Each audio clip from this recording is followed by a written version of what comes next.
one, so.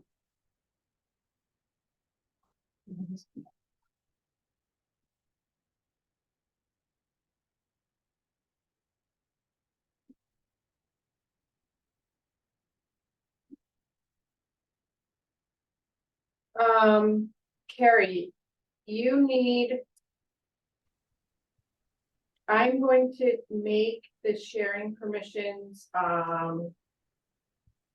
multiple participants.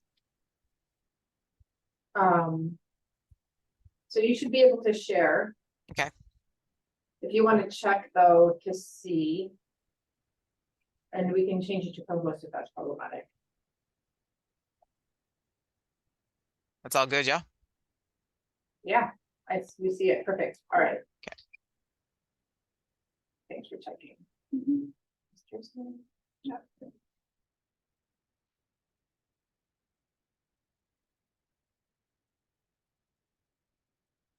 Chelsea.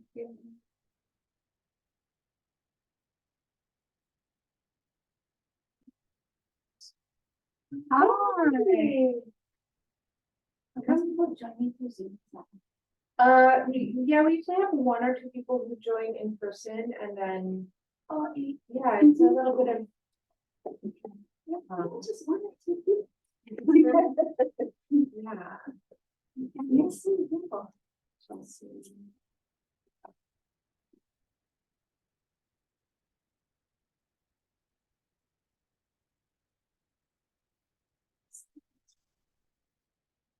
Okay.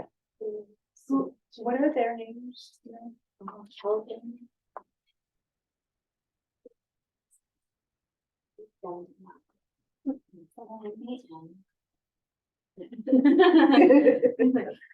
Family first room, is that her? The family first room? Would that be them? No. No? Okay.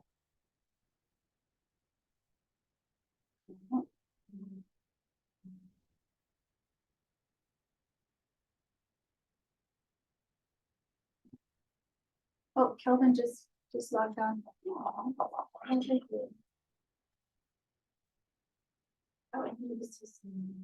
oh, now they're Kelvin. And Lisa's, oh no, Lisa's with this.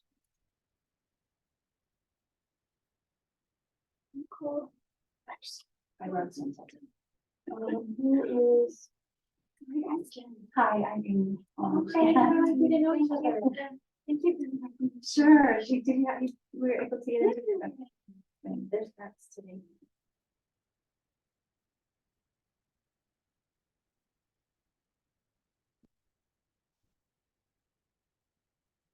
I think family first. Family first room.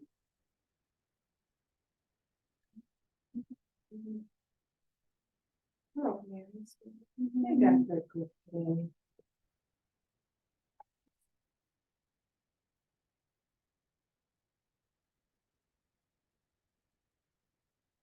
Hi, Mary. Yeah, just about at time, but hi, everyone. This is Laura Reichart, Director of the Hawaii State Center for Nursing. Thank you for being here to join us for the working group to study the feasibility and impact of the state adopting the Nurse Licensure Compact. We are still waiting on a couple of our working group members to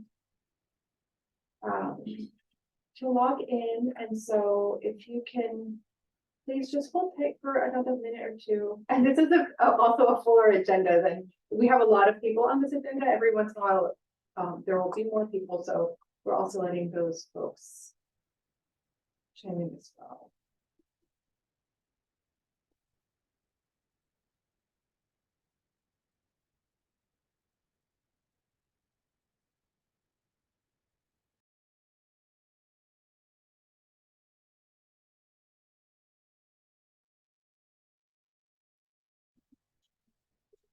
And she's also.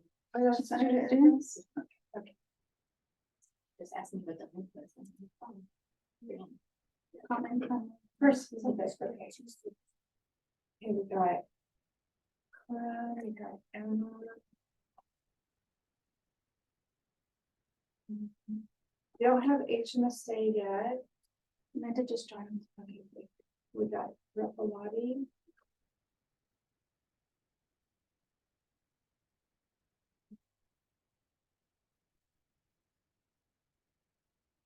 Do we have? And Gage is not with us yet, but we do have him. Hey, good morning, Laura. This is Tom Heinrich. Oh. I will be taking notes, etc. Unfortunately, Representative Bellotti left early this morning, having to spend Maui or the day on Maui for a meeting with the community there. So she will check out the recording later. Thank Thanks. you. And she did send that message as well. So we appreciate that, Sure. that communication from you and from her. Okay. Hi, Laura. Okay, well, do we have, oh, there's senators in there. There we go. All right, so let's go and I will start with a roll call for our working group members, and then we will move into the agenda just so we have a busy agenda today, so just so we don't lose time. And then if anybody else comes in throughout the meeting, we'll just mark their attendance as we go. So at this time, I am going to do welcome and introductions. And again, this is the working group to study the feasibility and impact of the state adopting the nurse licensure compact pursuant to Senate Concurrent Resolution 112. I'm going to look this way. So first of the working group members is myself, Laura Reichardt. Second is Director of Commerce and Consumer Affairs, or the Director's designee. And I think we are excused. And then we have a representative from the Department of Commerce and Consumer Affairs Regulated Industrial Complaints Office. We have Esther Brown with us today. Good morning, Laura. We have a representative from the Board of Nursing, and we have Chelsea with us today. Chelsea Kunaga. Thank you. Good morning, Chelsea. Representing our elected officials in the Senate, Senator Keoho Kolole, or a delegate. Absent. We have Senator San Buenaventura, who is excused, but we do have Anna Matsunaga with us. Good morning. Good morning. On the House side, we have Representative Della Albalati, or delegate, and today we have Tom with us. Good morning, Tom. And is Hector going to be joining you, Tom?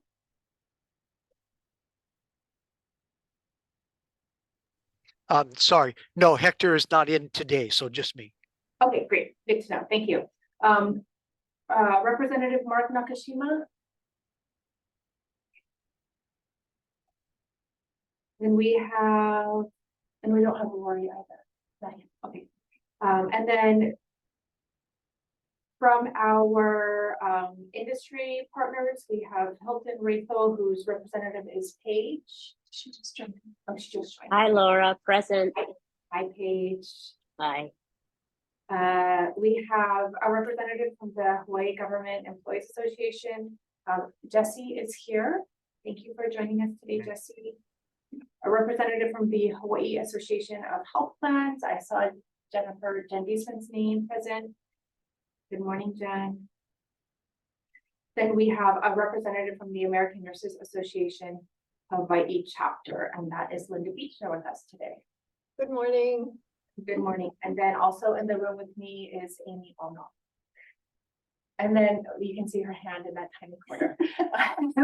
And then we do have many guests with us. So I just want to know, in the room we have Jennifer Navarrete she's the faculty advisor for the Hawaii Student Nursing Association, and they're on the agenda, but I just, because you don't see her name on the Zoom pop, and I just wanted to call her name out in person. So moving on to the next item of our agenda is to review and approve the minutes, which will be contributing to our the draft report. So does anybody have any comments or adjustments to the agenda? Or I'm sorry, to the minutes.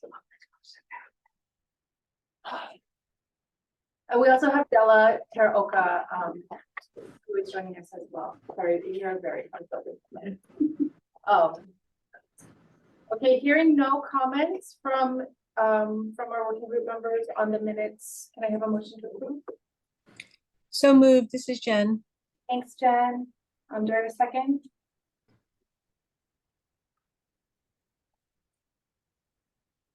Board delegates. I can't see anybody's hand up. This is Linda, I'll second. Thank you. And then, can I have, can we do a consensus vote? Is anybody in opposition? All right, then we'll take that as consensus vote. Thank you very much. Next up, we are moving into the agenda portion of our content portion of our presentation. So the theme of today is we have the voices of nurses. So we have a presentation or the review of a summary of questions that we posed to nurses in Hawaii about the Nurse License Compact. Carrie Oliveira will be presenting that. She is the Associate Specialist for Workforce Research at the Hawaii State Center for Nursing. And then we will invite Hawaii ANA to talk about their interpretation of the findings and also their opinions of the Nurse License Compact. And then we will hear from the Hawaii Student Nurses Association. So thank you, Calvin and Anna, for joining us. And we appreciate your thoughts.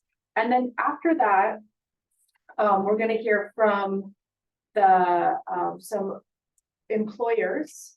So specifically, we're going to hear about the from the Pacific Region Defense Health Agency, Taya Karamath. She's the interim CNO.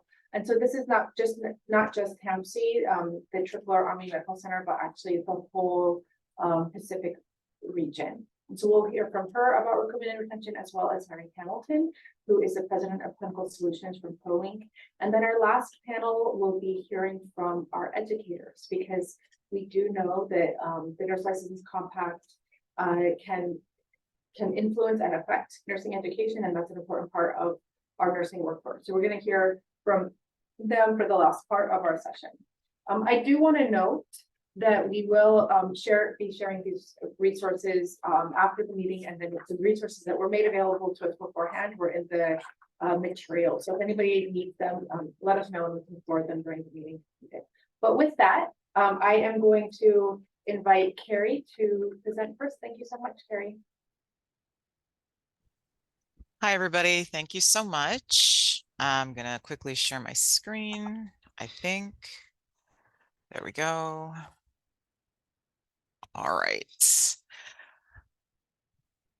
Okay. So I'm delighted to be presenting to you folks this morning. One of the things that the Center for Nursing has presupposed based on data collected in other states and from the Nurse Licensure Compact as an organization is that nurses really like the idea of joining the Nurse Licensure Compact. So we didn't have any data to actually support what the position of Hawaii nurses was on joining the compact. And from a workforce standpoint, we were also really curious about how nurses intended, whether they intended to get a multi-state license and how they intended to use that multi-state license. So my intention today is just to provide an overview of the results of a survey we did of nurses. And so I want to thank Linda at Hawaii ANA, who facilitated the distribution of the survey link. Talk to you a little bit about when we collected the data, how we collected the data, and then what the major findings were and what the potential implications of those findings are. So we did conduct the survey. It was an online survey. We used SurveyMonkey. We collected for about, I guess that's about 3 weeks. So between the end of July and the middle of August, we had it open. We distributed the survey link through the Center for Nursing's. We had a MailChimp, so it was an electronic newsletter, and similarly the Hawaii ANA distributed it through their newsletter distribution. So in total, over the course of those 3 weeks, we had 327 nurses participate in the survey. So, which is relatively small number of the total nurses working in the state. However, a reasonably sized sample for drawing conclusions, as would be generally the case in social research. So we did find that there was a little bit of a representation issue in terms of what the sample looked like relative to the overall nursing population based on data we have at least from 2021. I'm in the middle of analyzing the data from 2023, but we do see a slight overrepresentation of nurses in other categories, which includes anything that's not listed here, which includes everything from insurance companies to academic institutions to K-12 schools. So there is a slight overrepresentation of them in the work or in the sample. But the geographic distribution, generally okay, with the exception of we have about 9% of out-of-state nurses, and I didn't want to exclude them from the analysis because they could be licensed in Hawaii, working out of state, and may come back as a result of implementation of the Nurse Licensure Compact. So I didn't want to toss their data from the analysis, but I did want to acknowledge that about 9% of the responses came from nurses not currently working in the state of Hawaii. So that's basically what our sample looks like. If you have any questions at any point, please interrupt me, that's fine. Okay, so we asked several questions. First thing we wanted to know was whether or not nurses were familiar with the NLC, if they even knew what it was. So we asked a really simple question about whether or not, what do you know about the NLC? About 50% of nurses indicated that they were very familiar with the Nurse Licensure Compact. About a quarter of all respondents indicated that they knew nothing about it. What implication that has for their support, obviously, if you don't know anything about the NLC, it becomes difficult to either render an opinion in support or in opposition to joining the NLC. So in order to proceed with the survey, we wanted to make sure that nurses had a decently good idea of what we were talking about, at least relative to them. This is a simple statement of the primary impact of joining the NLC for nurses. It, of course, does not discuss all of the other implications that this working group is designed to focus on, but for the purposes of nurses, we advise that the NLC is an agreement between 41 states and territories that allows eligible nurses to get a multi-state license, which allows them to practice in all NLC jurisdictions with a single license without having to be licensed in every state. So we asked them what their knowledge was. Then we provided all nurses, regardless of whether they said they were familiar with the compact, this statement. So we were all working from the same informational base. And then the next question we asked was whether or not Hawaii should join the Nurse Licensure Compact. Fairly unsurprisingly, we indicated we saw a high level of agreement with the statement that Hawaii should join the NLC. So across the strongly agree categories, about 81% of respondents indicated that Hawaii should become a member of the NLC. About 12% of respondents in opposition to that. We did not collect any qualitative data on this question, so we did not ask why nurses were opposed to joining the Nurse Licensure Compact if they were opposed. So understanding what they know and whether or not they thought Hawaii should join the Nurse Licensure Compact, the next question we asked was, if Hawaii joined the NLC, how likely would you be to get a multi-state license? There are very few states in the country or in the NLC who issue multi-state licenses by default. I believe the conversation we're having at DCCA would be not to issue a multi-state license by default. So it would be something that a nurse would elect to do. 55% indicated that they'd be very likely to get a multi-state license. And then across the very likely and likely categories, it's about 70% of nurses indicated that they would be likely to get a multi-state license. On the bottom end of that distribution, we have about 17% of nurses indicating that they would be unlikely to get a multi-state license. And that was regardless of what their feelings were about joining the Nurse Licensure Compact. Everybody was able to answer that question. And so here you can see that there's a higher proportion of nurses who indicated that they would be unlikely to get a multi-state license than indicated that Hawaii should not join the NLC. So that is, said differently, there are nurses who are in favor of Hawaii joining the compact who don't have the intention to get a multi-state license. We asked then, and from a workforce standpoint, we thought this was a really important question. We want to collect data about it. And we asked, what would be the primary way that you would use your multi-state privilege if you got a multi-state license? And so only those individuals who indicated that they were likely or very likely or maybe would get a multi-state license answered this question. Overwhelmingly, and this is consistent with national data, by the way, the largest proportion of nurses indicated that they don't have a specific plan for their multi-state license. They just like the idea of it. They like having it in their pocket to be able to move their practice across jurisdictional boundaries. So this is, when we look at national data for nurses who have multi-state licenses, this proportion is generally consistent with that. Looking at how else nurses might use their multi-state license, we can see that about 17% of nurses indicated that they would have plans to travel nurse outside the state of Hawaii. About 16% indicated that they would engage in some telehealth practice. And so, to be clear, the only reason you would need a multi-state license to engage in telehealth practice from the state of Hawaii would be if your patients were out of the state. So that's really translates, I think, predominantly to working for a telehealth organization that takes care of patients both in Hawaii and out of Hawaii. And then the teaching at an out-of-state school by a distance ed, 11% of folks indicated that that would be the primary use for their multi-state privilege. We did cross-tabulate the intended use of a multi-state license by nurses' primary employment setting. I did want to draw some attention to a couple of the statistics here. So unsurprisingly, in the category of teaching at an out-of-state institution via distance education, the 18% of individuals in other settings indicated that that would be their intention.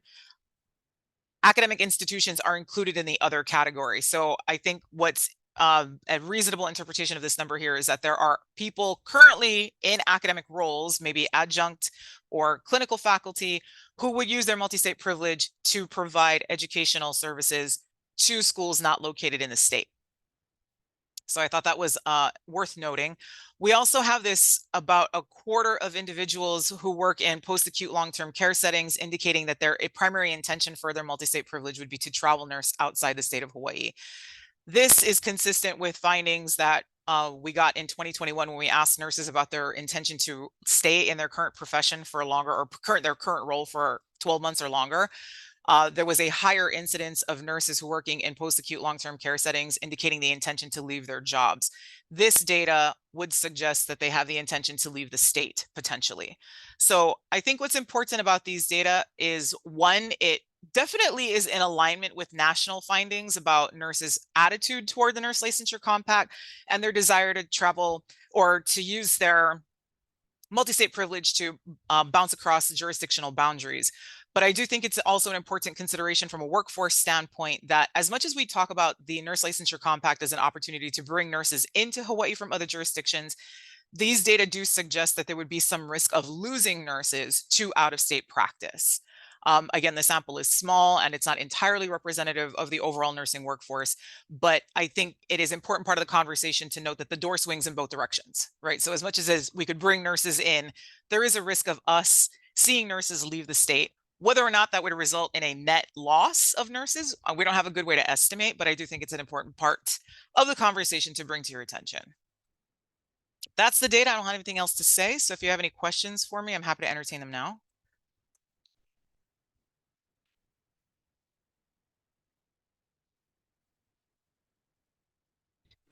Hi, this is Jen. Sorry, Hi, just Jen. a quick question. I think I Sure. missed the very beginning when you said how many nurses respond. About 327 or something.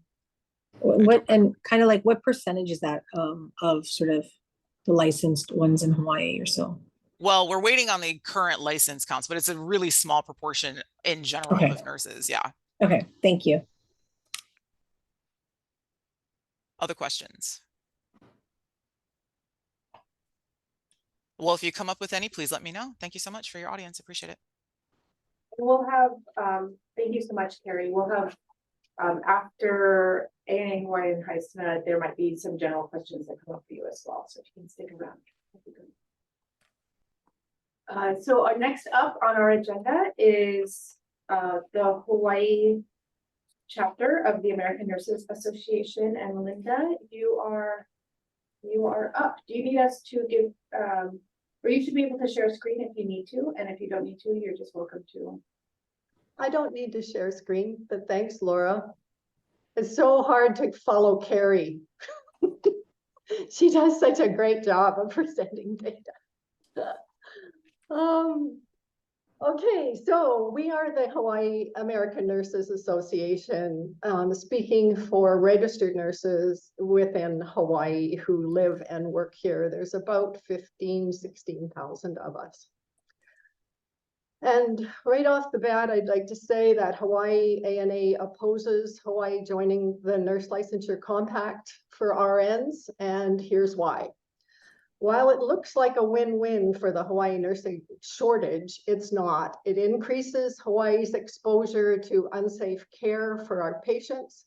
It does not address the nursing shortage, and it will cost the state millions in fees and lost revenue and unrecoverable investigation costs for unsafe practice events. So I'd like to take these issues one at a time, and I have put in the chat a copy of this position statement document for your reference. So joining the NLC will increase Hawaii's exposure to unsafe care of patients. First, there's a loss of jurisdiction of our Hawaii Board of Nursing over nurses practicing in Hawaii under multi-state license. The Board of Nursing would not know who is practicing in our state. Nurses with disciplinary problems in other states working alongside of us as registered nurses in Hawaii put patients at risk.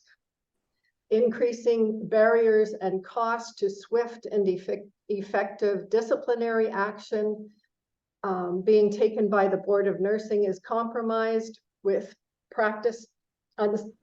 nurses who practice unsafely and unprofessionally in Hawaii. And we would not know who those nurses were.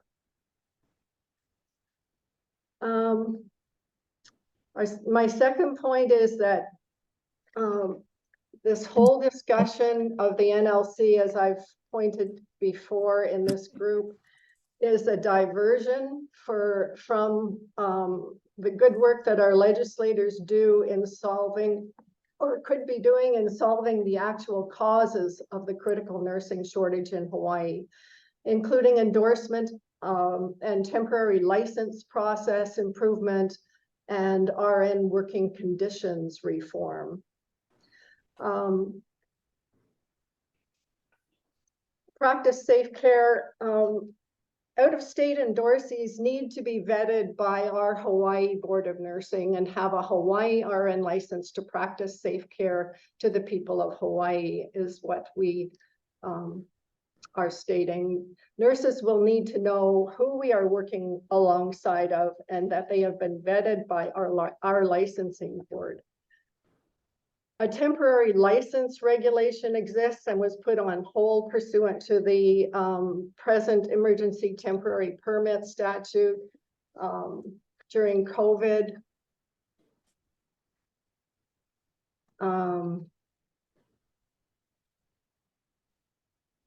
And this was put in place. There was an emergency temporary permit for nurses to work in the state, and we need to be looking at that was effective in attracting travel nurses to the state, but not in keeping nurses in the state. The third point is that it will cost the state millions with no evidence to support it. That it is going to increase our supply of nurses available to work in Hawaii. There's no cost benefit to joining the NLC. The state would have to initiate and maintain membership in the NLC, licensing, develop supplemental operational programs, as well as pay for additional investigatory operations for disciplinary actions of nurses holding a multi-state licensure in another state. The costs of the Board of Nursing is volunteer in Hawaii, and it is funded, the processes are funded by licensure fees that the nurses who are licensed in Hawaii pay every 2 years. And it will fall to, if we join the NLC, it will fall to the nurses who are here and being licensed in Hawaii, which will be a reduced number of licensees because nurses would be able to work here who are licensed by multi-state NLC states. So the brunt of the funding of the processing of licensures and investigative kinds of things will fall to the reduced number of nurses who are licensed in Hawaii, and it leaves us holding the bag and for these the costs of the Board of Nursing processes.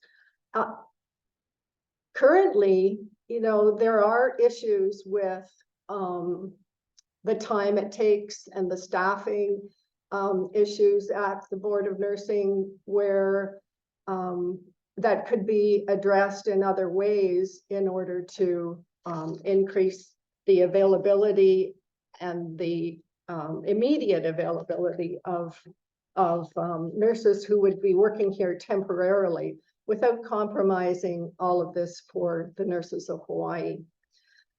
And the fourth point is that, again, this will not improve, the NLC will not improve the issues of the nursing shortage. In fact, the opposite will occur. We're at risk, as Carrie was saying, for losing our own RNs due to our state housing and due to the availability, I'm sorry, of the NLC license. If it becomes available in Hawaii, we're at risk of losing RNs to caring for patients in other states, either physically or by telehealth. And we are at risk now at losing our own RNs due to our state housing and high cost of living and the ease in which these nurses could leave the state. So the HSCN survey shows that nurses would use a multi-state license to leave us, or to that would reduce the number of nurses living and working in Hawaii to look after our own population. Again, housing, the cost of living, burnout, short staffing are the critical factors underlying the state's RN staffing shortages, and none of these things will be addressed by becoming an NLC. So in conclusion, Hawaii ANA speaks for the nurses in Hawaii in opposing changes to our Hawaii Nurse Practice Act that would require the Board of Nursing to join the Multi-State Nurse Licensure Compact.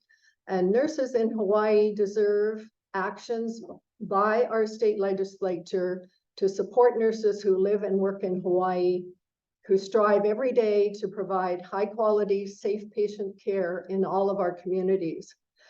We would ask that the legislature, and instead of addressing the NLC, address the cost of living, the housing issues for nurses, address wages, especially in long-term care, and opportunities for nurses in long-term care and community settings, ban mandatory overtime as a staffing practice in the state, and institute required staff to patient ratios that are responsive to the needs of the patients and the nurses in Hawaii. And that's all I have for today. And if you have any questions, I'm here to answer. We have a question from Paige, and there's a question in the chats, and we can answer those pretty quickly and then move on to our next speaker. Thanks. And I think Julie Chacoin from Castle does have a lot of good questions. I think my question would just be, you know, I just want to confirm whether or not there's no jurisdiction. I mean, I do believe that when we talk to the NLC folks, the national board folks, that they commented on the jurisdiction issue. So I just want to make sure that we're confirming that there's no ability to take action. I believe that there's concern about that. I'm not sure that's true. So I'd just like to confirm that. I just also want to add, I know that there's concern about not knowing who's going to be in the state. I think that's something that we share. We understand that that's the same concern. And I believe that we've discussed how any potential legislation could be written, potentially to make sure that we do know who's coming in. I think that's a legitimate concern. But I do want to ask, there were a few comments, Linda, that you made regarding how compact nurses coming in would put patients at risk, and that basically we'd be, providing lower quality care. Can you provide data on that and how that might differ from travelers, especially travelers currently coming in on those temporary licenses? It sounds like Hawaii ANA is supportive of the temporary license, which is very helpful and very needed. But the temporary license actually has less recourse and fewer requirements. So if Hawaii ANA believes that it's safe to bring in travelers, why would compact nurses not be safe and be putting patients at risk? And just what data you could provide on that? I think we'd be really interested in seeing that. That's a great question, Paige. I don't have an answer for you. I don't think there's any data that exists to address that. What I was referring to was that there are always practice issues ongoing with licensees in any state. And when an event happens in one of our hospitals that affects our patients in Hawaii, the nurse who's licensed in Hawaii the event is investigated based on the practice of the nurse who is licensed in Hawaii. If an event occurs in a state in Hawaii, if we had NLC, with a nurse who is not licensed in Hawaii, but is holding a permit and practices here, then the Board of Nursing and the RICO would be doing an investigation on a nurse who is not known to the Board of Nursing in Hawaii because they're not licensed here. And it opens up a whole lot of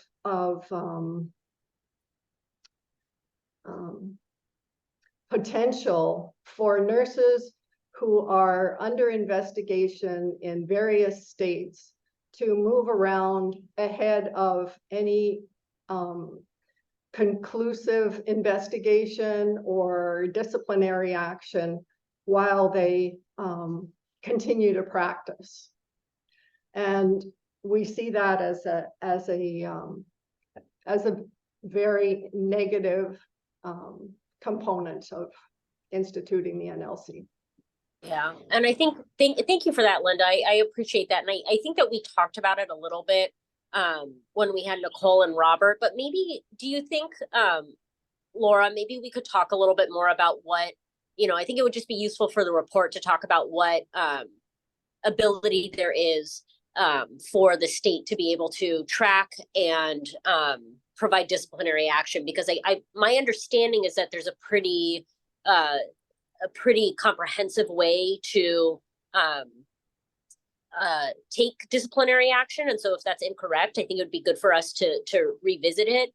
But maybe we can have Nicole and Robert provide more input into that. And I know, there was some discussion from Rico there. So we do have plans to invite Nicole and Robert back on. Thank you. Yes. Can you ask them to specifically speak to this issue? Yeah, will you write the question down so I make sure I get it right? You can email me. Sorry, you're going in and out for me. Will you email the question so you I'm sure to get it right?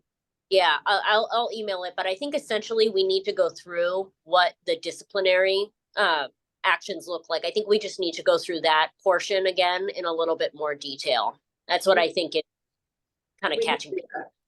Yeah. And I know there's a lot of hands up, but we do have HISA and then a 10-minute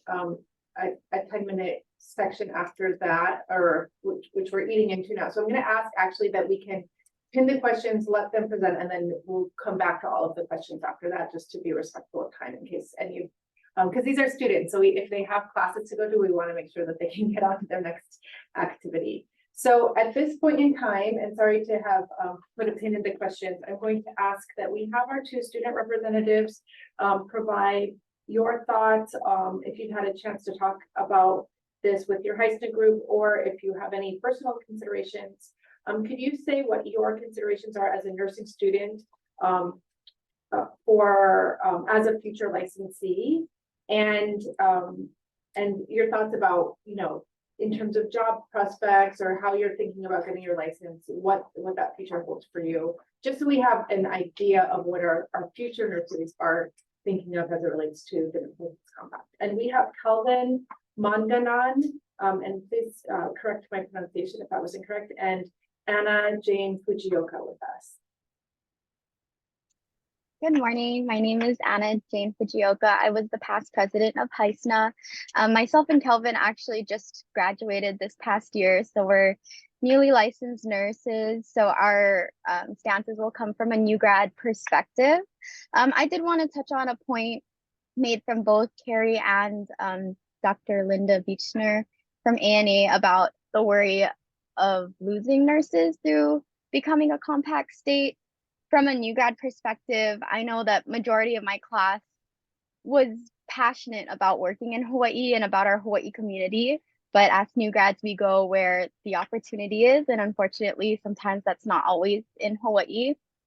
So I think becoming a compact state for those who decide to go out of state for training and who want to come back eventually to serve our Hawaii community, I think that encourages our Hawaii nursing students to stay in Hawaii, whether that's later or right away. I was grateful to get a job in Hawaii right after college. So I do have a Hawaii nursing license, but I think I speak for a lot of my past classmates where we are for this becoming a compact state. I also wanted to point out, though, that ANA covered really important points and issues that should be addressed in terms of addressing the housing issue and cost of living in Hawaii and staff to patient ratio. I think those are great concerns that are continuously being voiced in the nursing profession. Even as a new grad, I already hear about these concerns. But yes, coming from a new grad and going back to Carrie's survey about the reasons why people would be for becoming a compact state, and how, like, I think it was 17% of people said they're not sure why, it's just nice to have. I think I would be a part of that 17%, mainly because we're not fully maybe aware of the opportunities that can come from a compact state, becoming a compact state. Like, for example, when she put for disaster support emergency response reasoning, I thought that's something new that I just learned about, or telehealth, and that's something that I maybe would be interested in the future. So I think these are all great points, and thank you for inviting us to your meeting. Kelvin, my classmate Kelvin can go now. Hi everyone, I'm Kelvin. So I graduated Chaminade in December 2022, and I'm currently out of state doing my new grad residency. I finished my new grad residency in Washington, and we get like a lot of Hawaii nurses that come, especially to Virginia Mason healthcare system. I applied through endorsement. I had a Hawaii license and I applied through endorsement to get my Washington license. And then, you know, just this past year, I guess my last semester of nursing school, I think that Hawaii's been doing like a really good job on keeping our local nursing students with the development of the HPH Academy, the opening of new spots in more new grad spots in Queens, etc. And then, yeah, I guess I support the Hawaii becoming a compact state, I think it's just just providing staffing to the state from outside sources, and also giving Hawaii nurses more options on what they want to do moving forward after they did like get their initial experience. And I think like the problem with that is what's it called? I think it's just like proper orientation to those compact nurses is super important. So, keeping our experienced nurses who know our units and who can provide that orientation is a big part that would make it work. And then, yeah, also staffing hospitals. So having a multi-state license won't only like staff like, travel nurses. We can also staff experienced staff nurses from other states too.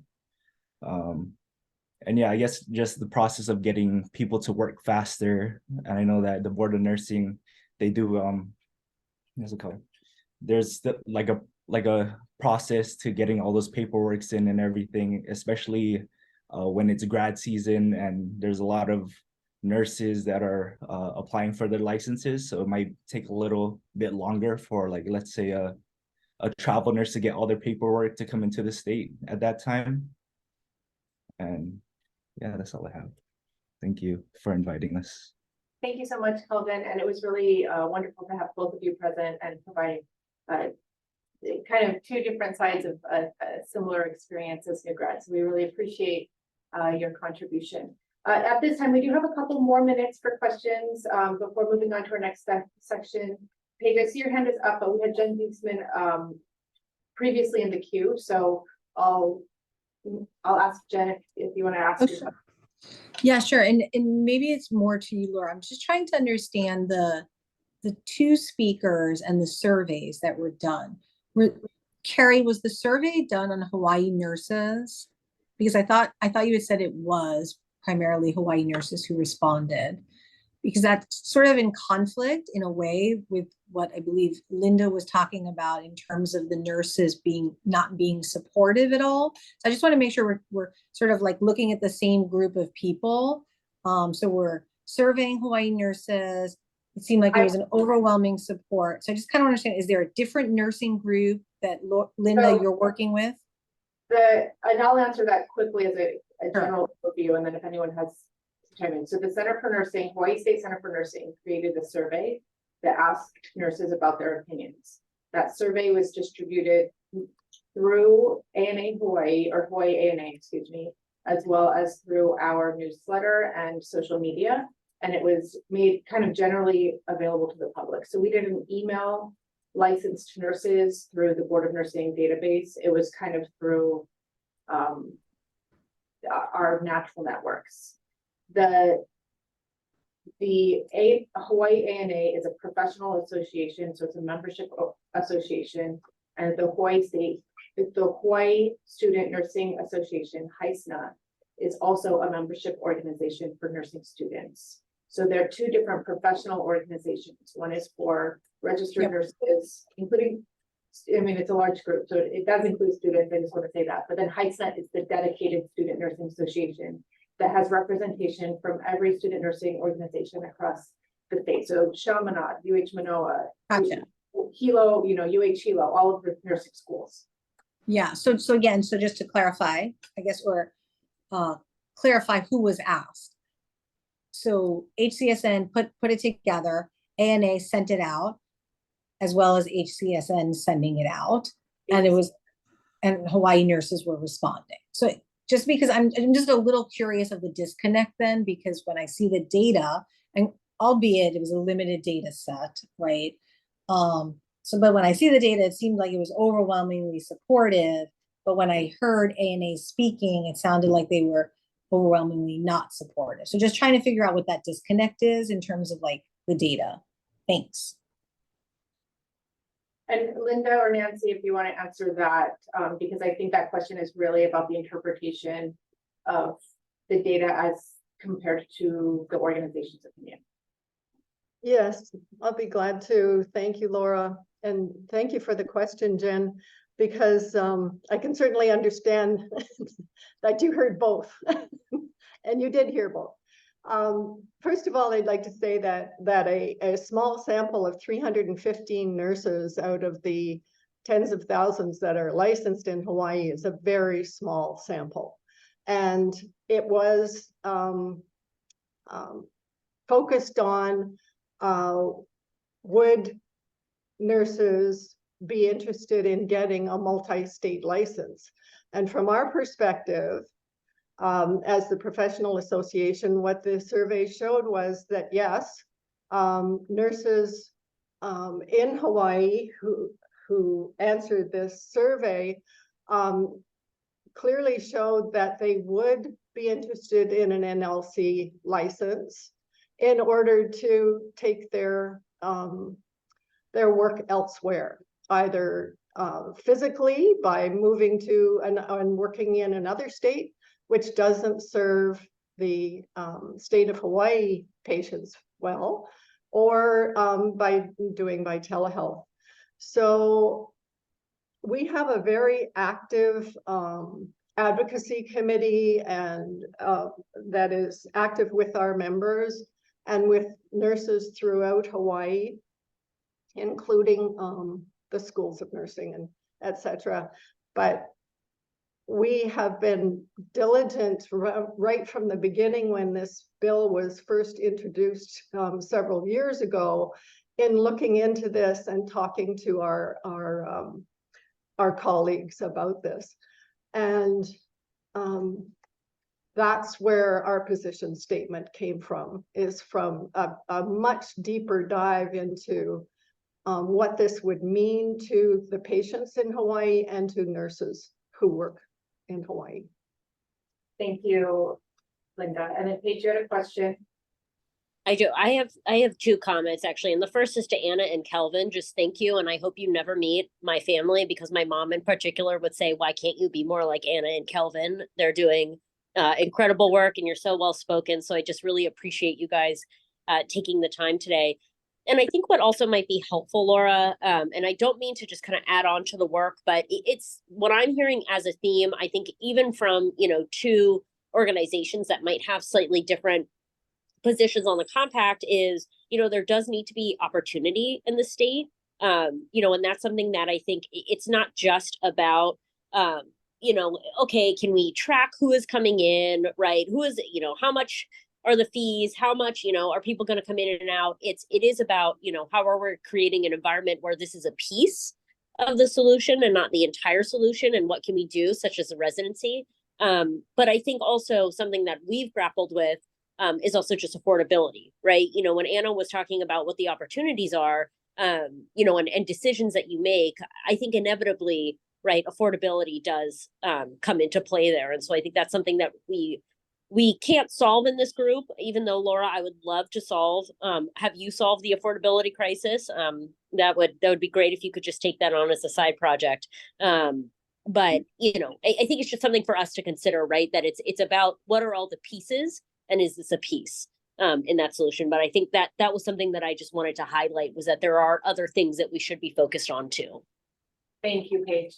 I'm going to move our conversation on to the next speakers, but I do want to ask the Hawaii Board of Nursing. There is a question from Julie in the chats. Does Hawaii Board of Nursing know who the travel nurses are? And then there's another question from Jesse Siva, and if Carrie, you could respond. It was around the percentage and also kind of further interpretation. If you could comment in the chats, and we'll keep that for the record, that would be really great. And then at this point in time, I want to thank Carrie, Linda, Kelvin, and Anna for your presentation. And I'm going to move us on to our next conversation, which is, I don't see Kaya Karamath here. And so I'm actually going to move on and ask for Mary, if we could hear from you. This next section is about recruitment and retention. Actually, Paige is pretty timely because we're talking about opportunities. So if we could hear from Mary Hamilton, who's the Vice President of Clinical Solutions at ProLink. If you could answer, how does the Nurse License Compact or not having a Nurse License Compact impact recruitment and retention? which types of nurses are benefited by the NLC, how does it affect hiring? And then also if you could specifically talk about, are there certain states that nurses who take Hawaii jobs, are there certain states that nurses who take Hawaii jobs from more commonly residents? So like, are there certain states that nurses come from that end up taking travel positions here? And then I did see that Taya just joined us. So we'll have Mary comment first, and then we'll let Taya just log in, and then we'll move to her second. So we'll just flip those two items. So thank you That very much. sounds great. Thank you, Laura, for having me today. Again, I'm Mary Hamilton. I'm the Vice President of Clinical Solutions here at ProLink Healthcare. I also am a registered nurse and have been blessed and honored to be in our profession for a little over 20 years. I kind of hate doing that math, but super honored to do it with you today. In partnership with the state of Hawaii, the Hawaii Department of Health, and individual healthcare systems represented on this call today, had the honor to be able to support patient care delivery across the state, not only in times of crisis, but also in times of just rapid growth and seeking to fulfill permanent positions across the state, as well as short-term needs as they arise. In partnership with the healthcare systems, we've supplied a volume of clinicians from the mainland. So as we reflect back on previous state over the past 3 years since prior to the COVID impact and today, there are some key themes in the states in which we have found a larger volume of clinicians seeking to come to Hawaii. And that can be a combination of for temporary needs, such as a traditional traveler, but also for clinicians that are seeking a change in their professional career path and seeking to come to Hawaii to stay long-term. And so in those patterns in review, it is a combination of states that are currently as part of the NLC and some states that are not. In reflection, specifically the state of California is not part of the NLC, but does provide a large volume of registered nurses and LPNs. And then in addition, when we look at the state of California, a lot of that is a volume play, just because of the number of patient care beds that are in that state. That's obviously going to shift the percentage of clinicians that are available, but would need today to be able to follow Leanne's process for obtaining licensure in the state to practice. In addition, the other states would be Texas, Arizona, and Florida that provide a large volume. Those 3 states are all part today of the NLC. The 5th state, which provides a consistent volume of clinicians, is the state of New York. They are not currently part of the NLC, but are seeking that as a potential pathway. And so when you combine those states, that is a large volume of registered nurses in our profession in the mainland that do supply clinicians to the state of Hawaii. With that said, when we take a look at during COVID, the number of states that issued emergency proclamations and allowed out-of-state licensed professionals, while there were a large volume of states that did it for periods of time, anywhere from 3 months to 3 years, they provided different pathways to be able to obtain licensure. Each state was very unique in its workings and honestly provided an inconsistent experience to clinicians that may have been available to come care for patients. As we think about our workforce as a whole and being able to drive clinicians from the mainland to Hawaii to be able to fulfill permanent positions, so open needs all the time as part of our budgets, whether we're in short-term acute care or long-term acute care, long-term care, or in the community. There is an opportunity to be able to market to people a little differently, and that this is one potential part of today's process that could look a little different if the state of Hawaii opts to go into the NLC. With that said, each healthcare system or business can obviously have their own review process in the general employment process to evaluate a clinician's performance, practice, history, as reflected on their nurses or license verification from another state. So just be something to consider. Those 5 states being California, New York, Texas, Florida, and Arizona are the 5 states that I would say more commonly feed registered nurses and LPNs also into the state of Hawaii.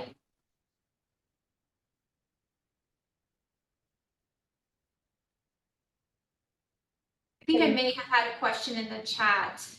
If I did, Laura, correct me if they're for me. That question was or the comment was a response to a earlier question. Okay. Yeah, so if you can just hang on the line, and then if we have any questions at the end of this panel, we can have some time as well. Thank you so much for your presentation. Oh, there is one question for you.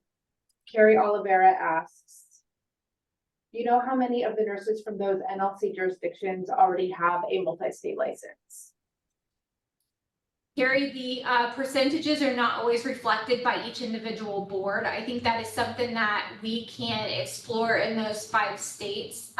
Let me stand corrected. In 3 of those 5 states, they're already part of the impact or the NLC compact. New York and California are not. So of those top 3 feeder states, we could probably collect that data directly from the board, but it's not necessarily public.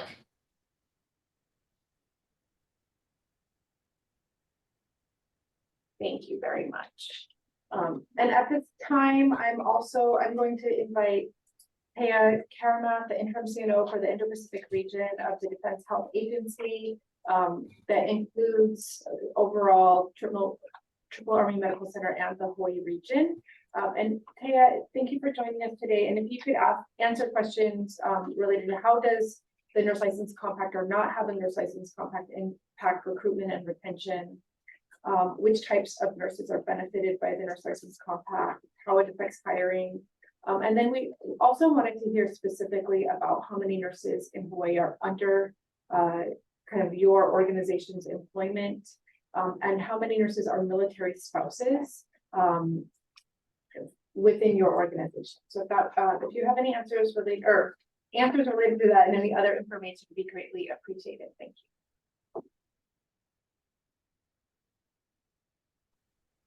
Thank you, everyone. Apologize for being late. So before I left on leave, I did not get approval to answer the questions. No, thank you. That you guys had for me to answer. I got the information, I just needed the approval and I didn't get that quick enough. Thank you. But I will, there is one percentage that I was able to get, was the percentage of DoD nurses that are spouses, and that was about 20%. And that includes Triple Army Medical Center, the Naval Health Clinic, Hawaii, and then the Air Force Clinic as well, both on Joint Base, Pearl Harbor, Hawaii. There is a clinic out in Marine Corps, Hawaii, but they are technically, for the transition that we did from in the DoD for medical services, their clinic is still under the service branch, the Marine Corps and the Navy. So their numbers aren't included in the 20%. And the other 2 numbers I can share as soon as I get approval to do that. And I apologize, I didn't, the questions that you mentioned at the beginning, what were they again? Because I didn't see those on the agenda to go over. Oh, sorry about that. So the general questions is how does the Nurse License Compact or not having a Nurse License Compact impact recruitment and retention for your region? So for us, I don't think it has impacted the recruitment effort because. Oh, sorry, you're cutting out. Anyways, and if they are, can you hear me? Can you repeat what you said? You said that you started to say it didn't have impact. And then. Oh yeah, so since our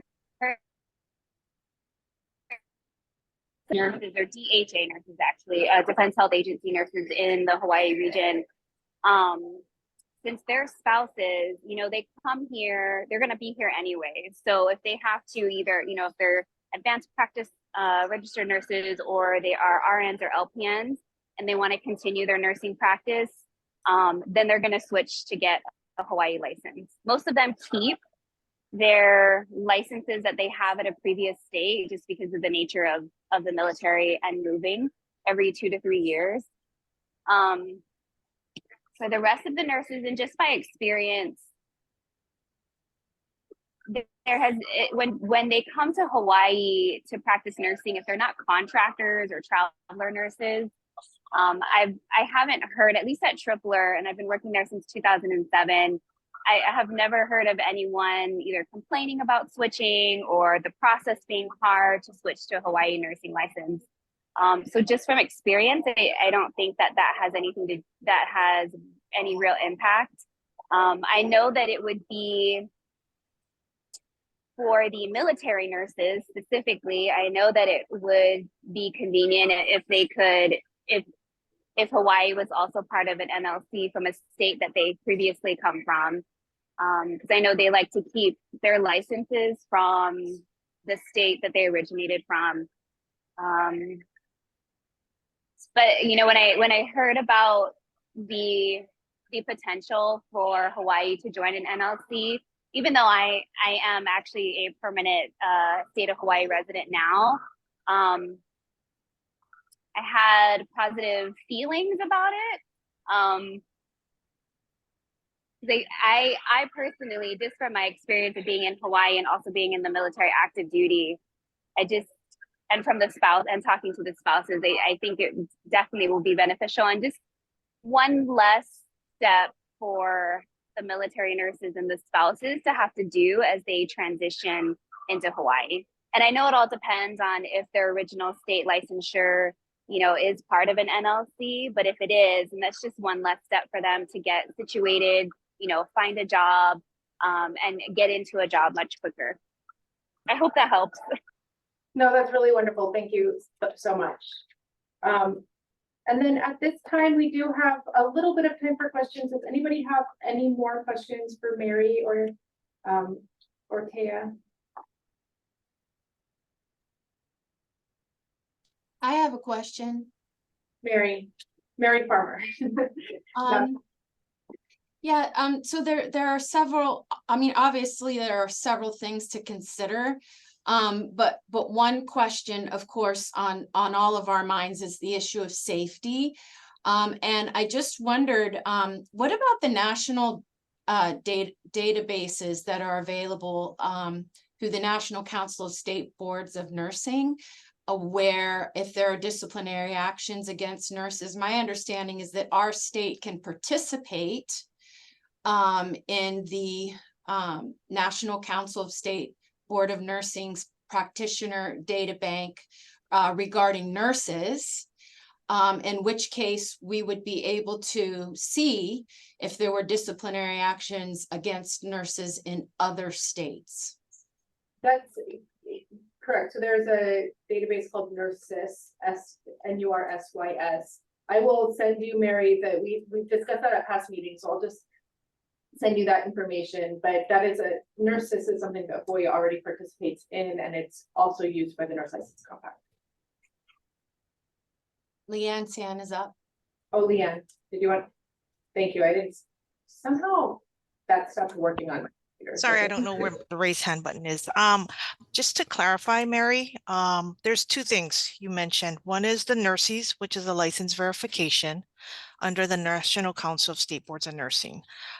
There is also, besides, this is what we also use to verify an individual's licenses in another state and territories, participating territories. that will provide us with the license information as well as any disciplinary action that was taken by another jurisdiction against that individual.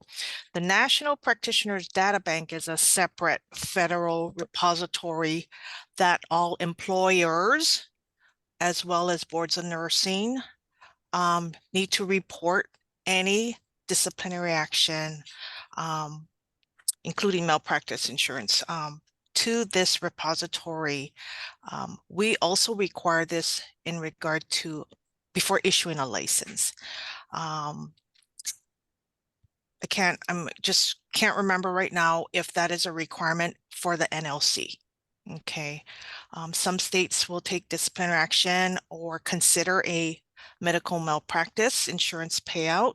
At this time, we do take it to the board, but we need the authority to take action, because in those cases, sometimes it could be really egregious, but if it's not, quote, investigated, fully vetted, investigated, that's something we have to consider as well before we can deny a license or take any further action. So those two are kind of separate, but we do have requirements for both.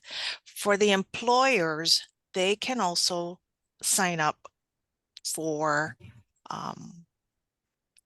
like a quick confirm for nurses that would allow them to see the person's licenses as well as disciplinary action. So I just wanted to make that clarify that for everybody. Yeah, thank you.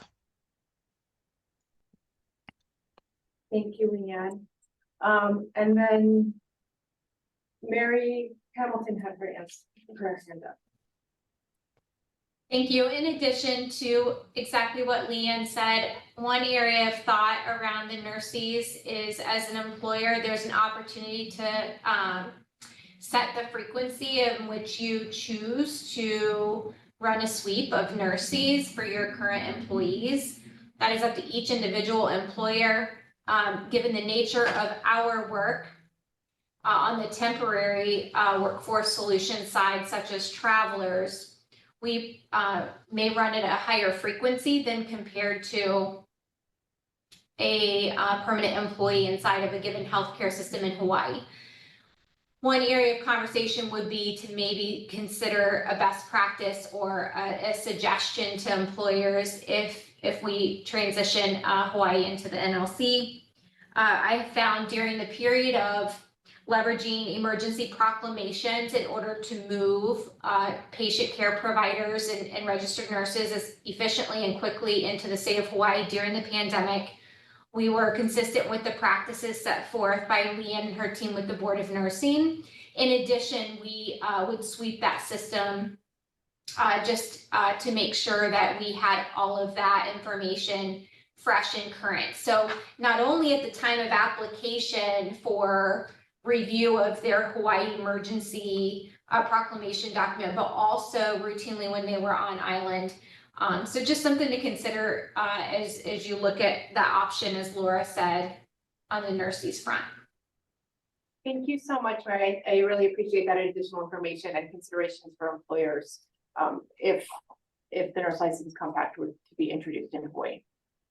At this time, I'm going to move on to our final panel, which is our panel of educators. So our question to our educators is, how does the nurse license compact impact nursing education, and how do you use the nurse license compact for recruitment and retention for students and or faculty, as well as any considerations you may have for future graduates. So today we have Lisa Smith from Grand Canyon University. Jill Price is absent. I'll read her statements to start. We have Edma McIntyre Monroe, from Hawaii Pacific University, Roberta Haley from Chaminade University, Clementina Sarita-Ulet from the Nancy Atmosphere Walsh School of Nursing, and we have Della Taraoka, the acting vice president of the UH Community Colleges, as well as Laura Nagel, who's the dean of the Career and Technical Education. And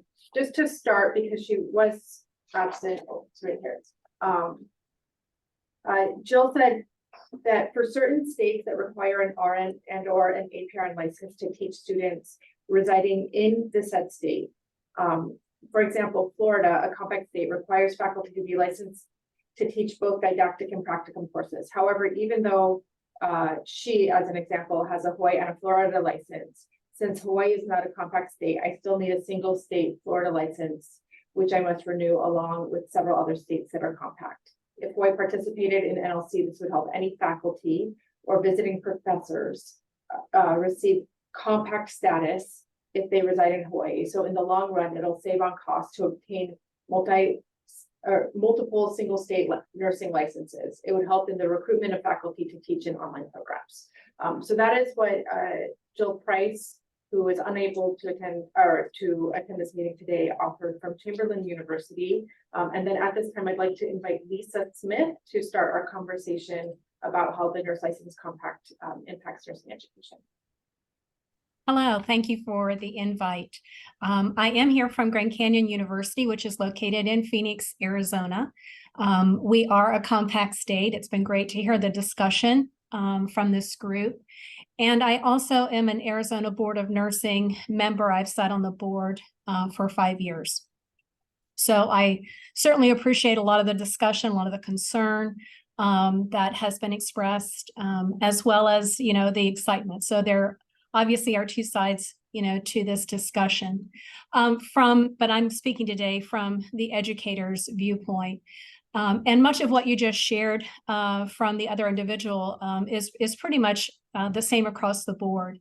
In order to teach across state lines, which is obviously what happens in an online education system, when you're teaching nursing, you have to have either in a single state license where the organization is located or a multi-state. So from a recruitment standpoint, recruiting faculty to teach is much easier when you have a multi-state license. It's quicker. I've heard that used today. And it's also cheaper because an individual now is not required to pursue multiple single state licenses.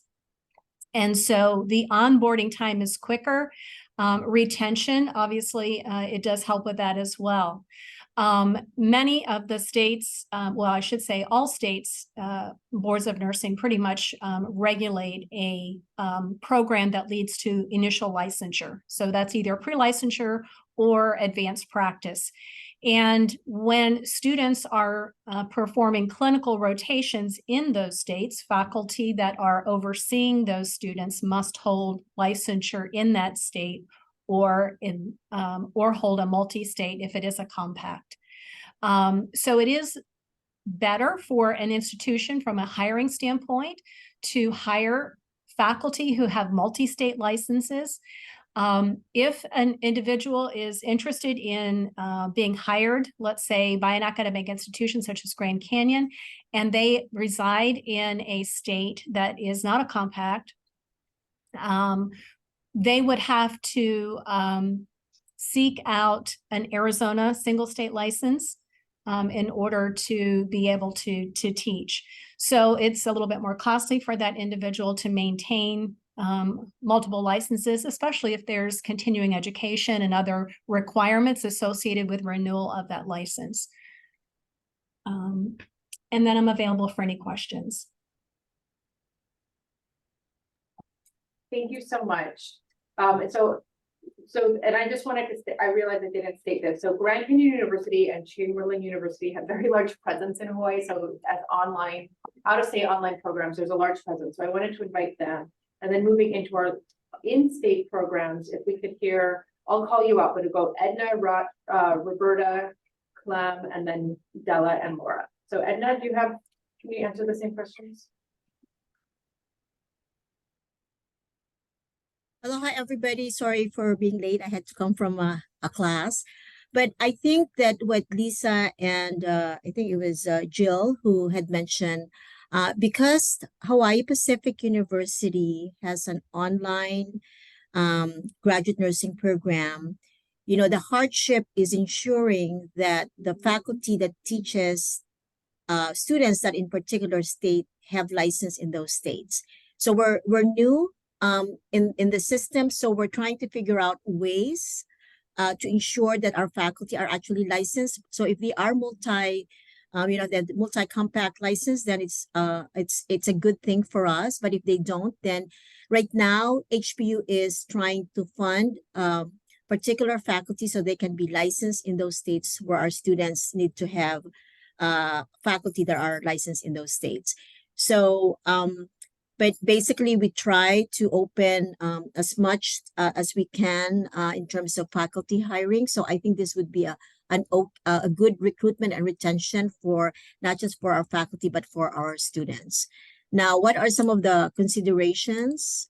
I think that for our students, if they have a multi-state license, it's basically an awareness of what is their scope of practice in specific states.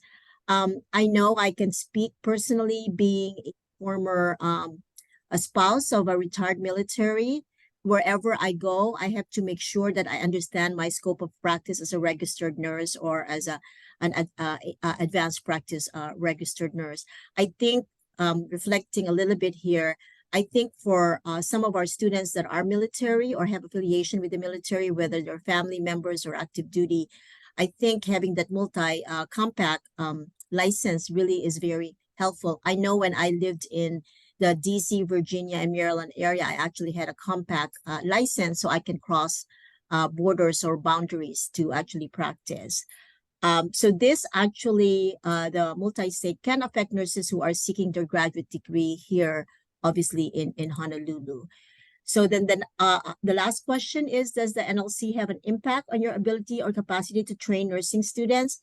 Not so much for our undergraduate, but maybe for our graduate students, because again, there are different requirements of the state. And I think I talked a little bit about the military and their families. I also want to comment that we have a lot of, or not a lot, I don't know the exact numbers, but we have students that are here getting their bachelor's degree that have military affiliations. So most of them do leave the state, right, to go to the next duty station or home state. So I think if they take their boards here in Hawaii and have that multi-compact license, it really is for a better transition for the graduates. Thank you for the opportunity to share my responses. Thank you so much, Edna. Roberta, can we hear from you next? I can echo a lot of what Edna just said, but basically I would say it doesn't affect undergraduate education, which is the large percentage of what we do. And it does affect D&P level full-time and adjunct faculty and D&P grads who might want to teach outside this jurisdiction. The other thing I would say is I've had a compact license. It didn't make me want to run around all over creation. And I think that we have a certain protective feeling for Hawaii. I do share that, even though I haven't been here as long as others may have been. But I don't think there's any reason to think that we're at a terrible risk for very poor performance from people with a compact license. I think mistakes occur for a variety of reasons in every state. And I don't think that we have a special protection by having local Hawaii RN nurses caring for citizens. I think mistakes occur everywhere, and most states have a robust process for looking at that when their licensees get into trouble. Thank you. Thank you, Roberta. That was helpful. Glenn, can you present next? Good morning, everyone. Thank you for the ability to provide input. So we have not used the nursing licensure compact to recruit students one way or the other, as well as faculty. In terms of our ability to train for our online RN2BS program for students who are out of state, those states where they live, they actually require faculty teaching them to be licensed there. So that I think that might be it would be helpful for someone who would have that multi-licensure capacity. We would be able to meet that requirement from other states. This year where we've decided not to accept any out-of-state students just because we don't have faculty here who have multiple licenses. For our graduate students, I think it would be helpful for them to be able to get secure a job sooner if they have a multi-licensure status. And then for faculty, however, I mean, it was nice to see in the Hawaii State Center for Nursing survey that a lot of people might use it to teach. However, for the University of Hawaii, we do not allow nurses or nursing faculty who live elsewhere, even if licensed in Hawaii, to teach for us. That concludes my input. Are there any questions? Thank you, Clem. I'll actually have hold questions until the very end because we're here with Della and Laura. If you guys can provide the final summary, and then you can open up questions for everyone. And thank you again, Clem. Well, I have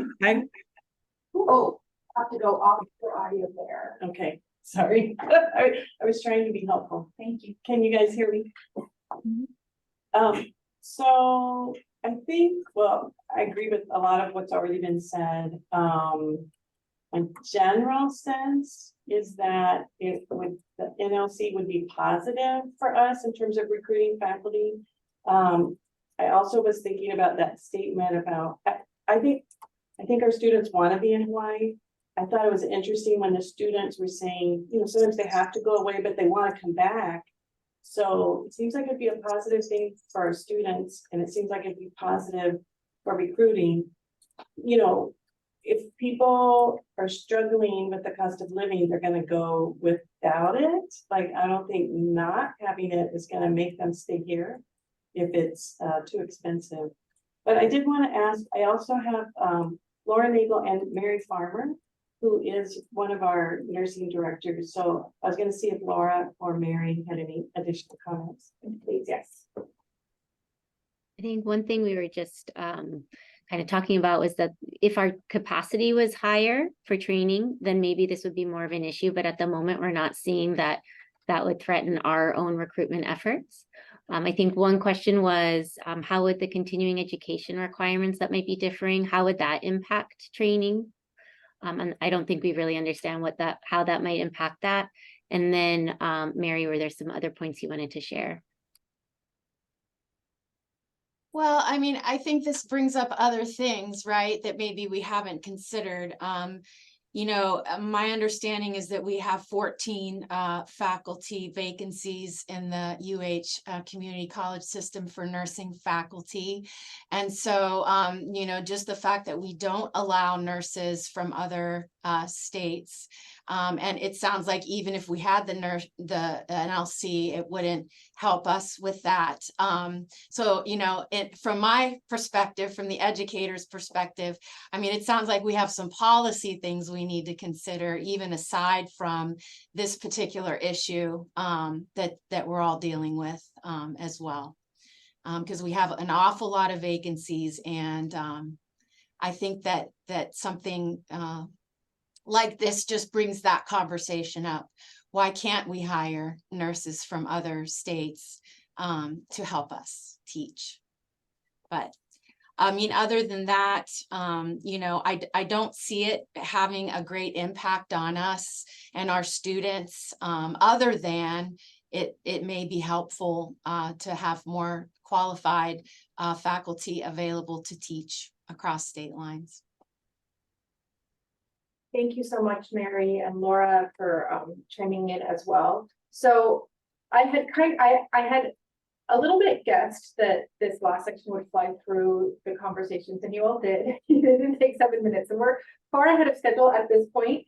But what I want to do then is, one, ask any of our working group members or members of the public if you have specific questions for our education presenters. And then after that, I think there's still a lot of conversation. So since we do have time, and we not knowing that we would have time earlier on, But now we do, I would just want to revisit those earlier comments and questions and open that conversation back up. So do we have any members of the of our working group with questions for our educators? You and I just want to ask for our working group members, I want to be clear too. Do you have any questions about why we put education on this docket today? So and without hearing question or any hands raising up quickly, we have a nursing faculty shortage, and our ability to educate local nurses is dependent on the health of our schools of nursing. And so that is an important part of making a robust nursing workforce, and we have to consider the impact on education when we're looking at the whole. So that's kind of the nature of why we included education as well. The Nurse License Compact, as we today, can have some impact and maybe not much impact, depending. It's kind of what we hear over and over and over again. So with that, if you have any questions for educators, then let's open it up back to the general discussion. So any question you have for any of our speakers or general dialogue as it relates to this agenda, please raise your hand.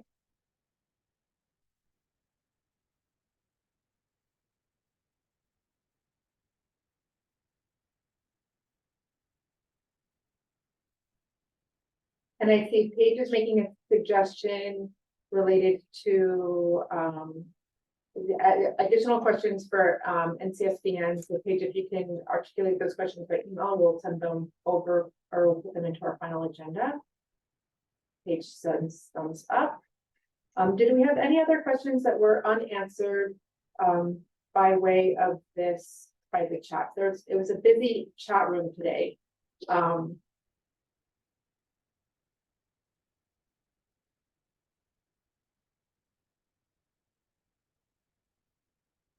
And I'm having trouble finding all the questions that may have been unanswered.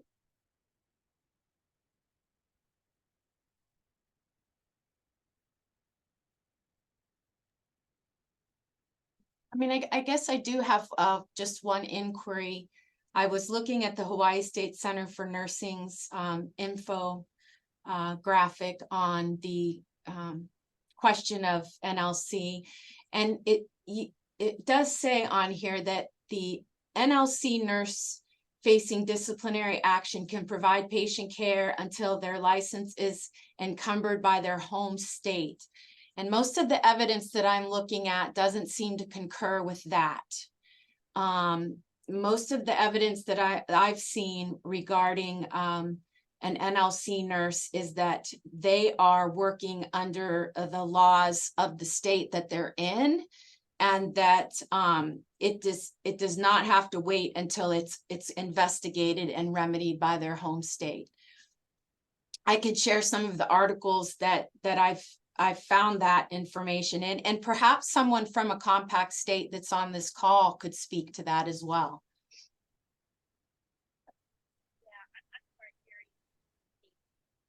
Mary, we had that discussed at an earlier meeting, and I can send the minutes, but it's essentially a domino effect. And so the visiting the state that they're not, the PSOR, primary state of residence, is the home state. And if you're in another state, if there's a disciplinary action, it has to be sent over to the home state, and then it creates a domino effect. But if there's delays in that domino effect, then there are delays in that domino effect, and that information that would then become accessible to every other state, there is a delay. So it's on the presumption that it's a perfectly working system, and there are instances where there is delays to that domino effect. So I think that, sorry, Laura, this is Paige. I think that's only partially true. My understanding is that any nurse who comes into the state of Hawaii, right, is here to I can't remember exactly what the phrase was, but it was a right to practice, essentially, right, in the state. And I don't believe right to privilege to practice. Carrie, you are exceptional. Thank you. So with the privilege to practice, right, it doesn't mean that you can take any, it doesn't mean that if Hawaii brought in a nurse from another state who was licensed with a multi-state license in that other state, such as Maryland, right, that you couldn't take action against their license, but immediately Hawaii could revoke the privilege to practice. Immediately they could do that, right? And so that is an automatic action. You do not have to wait for the home state. The only reason you would have to wait for the home state is if you were waiting for any action against that individual's actual license that was issued. So I know that there are concerns about, well, there's all these privacy issues, right? That it could take years and years and years. But my understanding and what I remember from what Nicole and Robert said is that there isn't public information, but there is private information that I believe the Board of Nursing has access to. And I think, Leanne, we talked about this, that there's certain information that you guys have. It's not public, but it is available to other boards to be able to look at. Right, and maybe I wasn't clear that you're correct, but so what I was saying is if you're in if Hawaii were to join and there was an issue, that would be the first domino in that domino effect, and then it would move on to the secondary, then it would move on to the home state that then kind of initiates anything else, I think is the process. Yeah, and I believe that as soon as one state though also takes away privilege to practice, that gets sent out to every other state. So let's say they were working somewhere else, right? They were working in Louisiana, right? And Louisiana said, absolutely not, we're taking away your privilege to practice. Hawaii would be made aware of that, right? So that if someone wanted to come in, they'd, Hawaii could essentially say, no, right? We're not going to allow you, we're not going to give you the privilege to practice here. My understanding, and Leanne, I'm sorry if I've totally misspoken. I do this to you a lot. But I think that, there's always been, I think, some issues, right, where if action is taken against a license, that is a process that takes a really long time and it's not always public. I don't know that changes, right, necessarily. But I think if you do encumber a license or you take away the privilege to practice, that does become public knowledge, or at least knowledge for the boards very quickly. Can I say something? Yeah, sorry. Thanks, Sorry. Paige. So nothing that the board does is not public. That doesn't sound right. Okay. If we receive information that a nurse who holds a license in Hawaii was disciplined in another state, then that's not something we discuss with the board. And the reason is we can't taint the board on an issue that may come before them later, right? So if we get information from another board that they took action against Leanne Tashima's nursing license for diversion of drugs, what we do then is do a RICO referral. This is for someone who's already licensed here, right? So they have that. They are afforded a due process. So RICO will go through their investigation, get the appropriate documents, and then either take it to an administrative hearing or they'll try to enter into a settlement agreement with the respondent or the licensee. Then that comes before the board. After an administrative hearing, the hearings officer's findings of facts, conclusions of law, recommended order, that comes before the board. So there's two avenues for which RICO can pursue disciplining a license. That becomes public once it hits the board's agenda. Okay, the board will vote on it, whether to accept the settlement agreement or whether to accept the hearings officer's findings of facts, conclusions of law, and recommended order. That becomes public, then that is then reported to nurses. So once we report it to nurses, any other state that individual holds a license in will get an alert. That report is also, that final order, the disciplinary action is also reported to the National Practitioners Data Bank. Okay, so there's two ways of notifying, but I'm saying if Hawaii joins the compact and there's someone practicing here with a multi-state license and they divert drugs and they're terminated, and then it's reported by the healthcare entity or facility, and this person just goes to another state. It will take time and effort and to investigate this case. So it's not an automatic allegation, so-and-so diverted drugs, we terminated her, she went back to wherever. It's not that simple. I don't know if Esther wants to chime in, but they are going to be afforded the due process like anybody else, even though they don't hold a license here. RICO will not just take the word of another nurse or the director of nursing or the facility that this person diverted drugs or whatever they did, and then go through their motions so that we can report it to nurses or the NPDB. So it'll, to me, I think it'll be the same process as if someone held a license here. I would add, this is Esther, and I'm just adding to what Leanne said. She accurately summarized the distinction between how we discipline people here in Hawaii versus other states that may have their investigative and prosecutorial functions within the boards of nursing. And we do not have that here in Hawaii. So it might take a little bit longer, Paige. It may take a while for us to get the information. And in the hypothetical that Leanne just described, the person comes in, does something really bad and leaves. There's nothing in paper here in Hawaii that tells us who this person is because they're here arguably on a privilege to practice, not a temporary license, not a real license, with all of the data, so that if they skip the state, we know where they are, we know where else they're licensed and so forth. So it could take a little bit more time for us just to get the ball rolling on those types of situations. So Leanne, you did a very good summary. Thank you.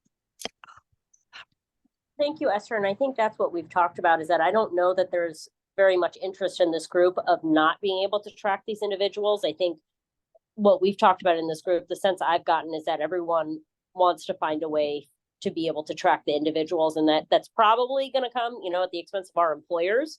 And I think not just our employers at HAH, but I think we've talked to Leanne about, we've got to talk to DOH, make sure it's part of licensing, part of the survey.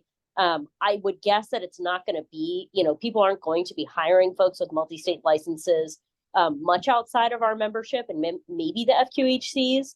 And we can talk to I'm not sure if Eric is on the call, but I know Eric and the FQHCs are very supportive of the compact. So I think we can kind of talk about that there, because I think, Esther, like you've brought up, right, we don't want any delay. And we want to be able to be good partners, right, if we were to join the multi-state compact, right, and being able to respond quickly. But it sounds like then on the flip side, right, other states too, if they did take action or they revoked the privilege to practice, right, we would get that information, though. I just want to confirm that, right, because I think one of the things we just want to make sure of is that we're able to respond quickly too, right, to folks coming in. And I think that's why we also want to get that information ahead of time, so we make sure that the employers are also aware, right, of who they're bringing in, and just make sure that they're doing the necessary checks, as we've talked about, Leanne.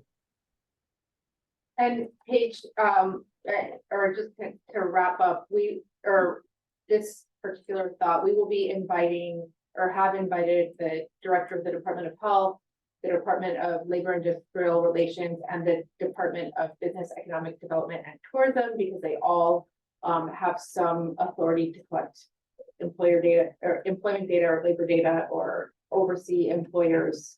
So they will be at our next meeting. They are their delegates. I'm sorry, Laura, this is JC. Who are the directors that you've invited? I'm sorry to interrupt. Department of Health, Labor and Industrial Relations, and the Director of Business, Economic Development and Tourism, DBED. Because the labor data got moved over from the LAR to DBED.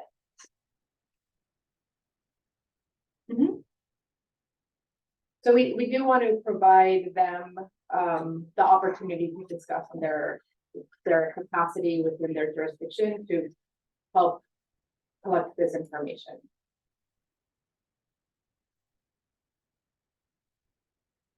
Laura, can I just ask, and so I appreciate that, but would the information not go to DCCA? Because that's what currently the temporary licenses are being required, right, under the emergency rules. Aren't those forms going to DCCA?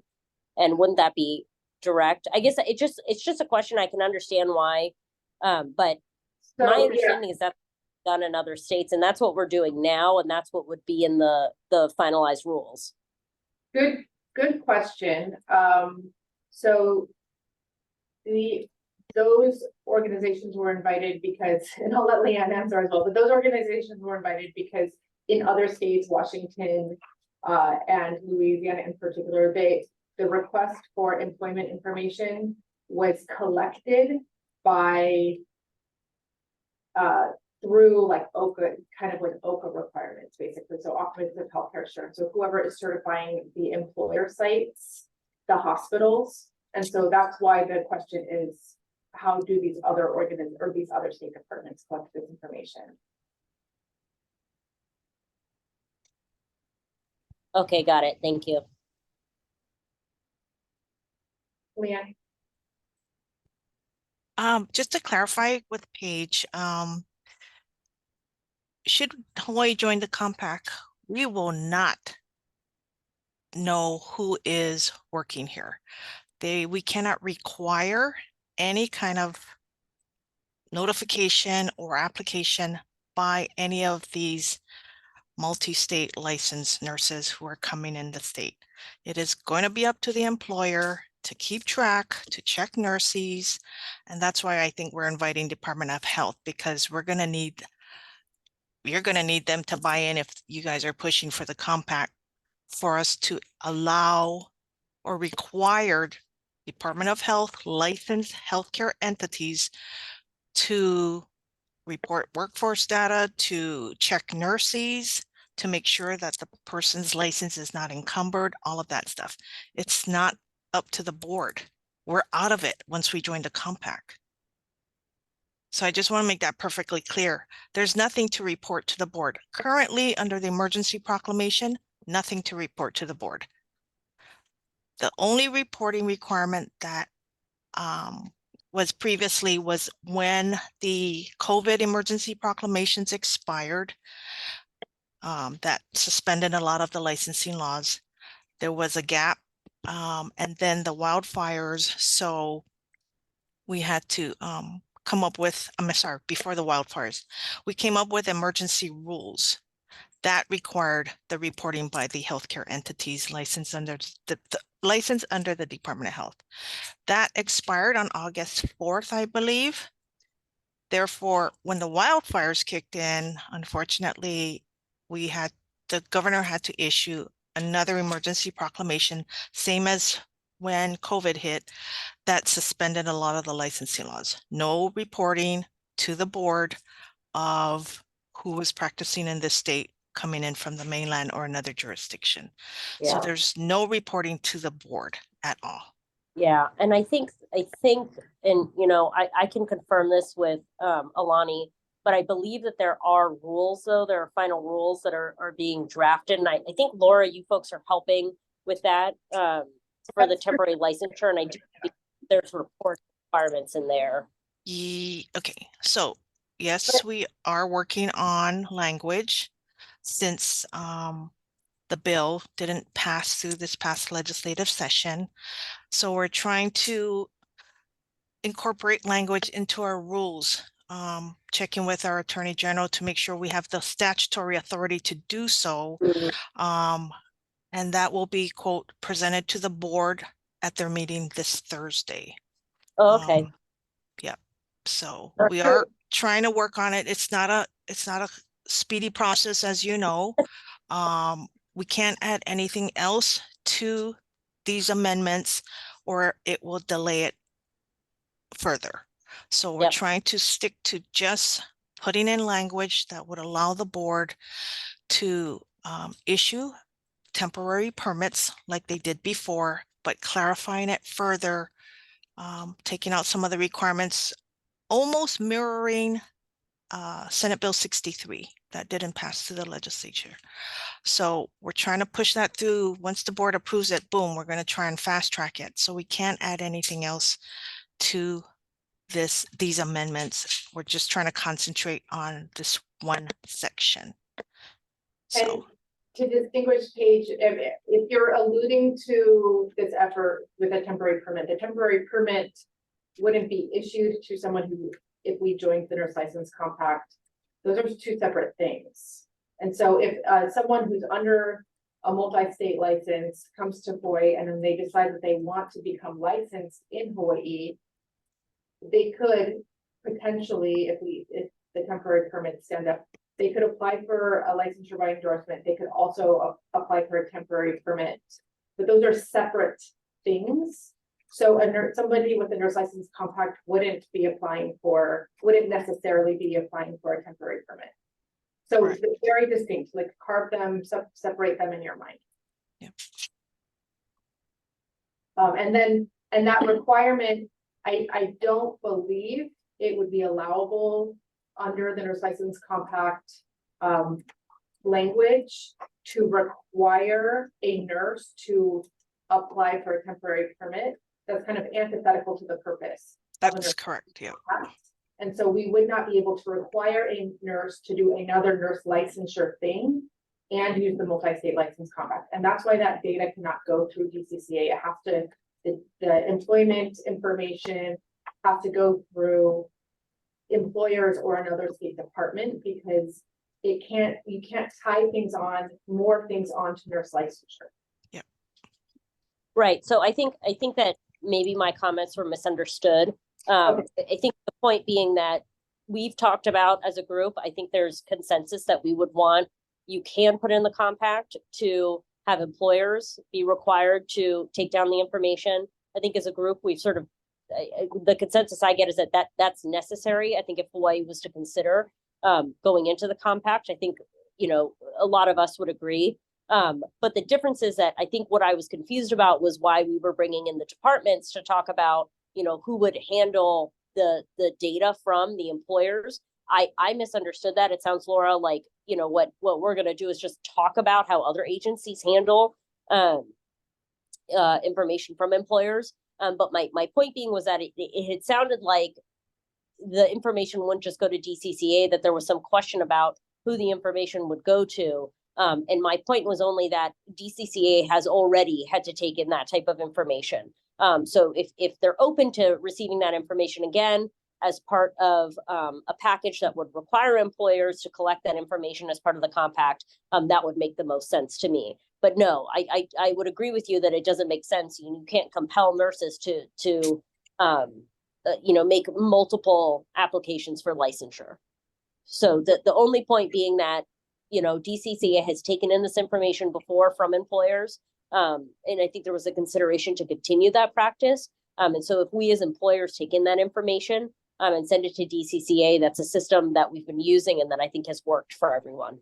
Yeah, and it just having it sent to DCCA, I don't think I don't know what I think the question is, what is the jurisdiction of DCCA to require that of employers? And so that's when these other state departments come in, because there is jurisdiction either from like labor data or through healthcare, certifying healthcare organizations.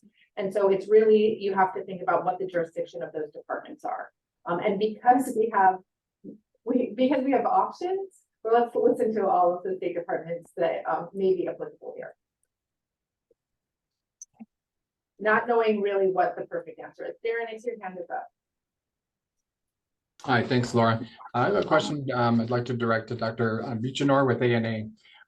She mentioned the cost of housing and living in Hawaii is one of the barriers to getting nurses to the state of Hawaii, and we've certainly experienced that.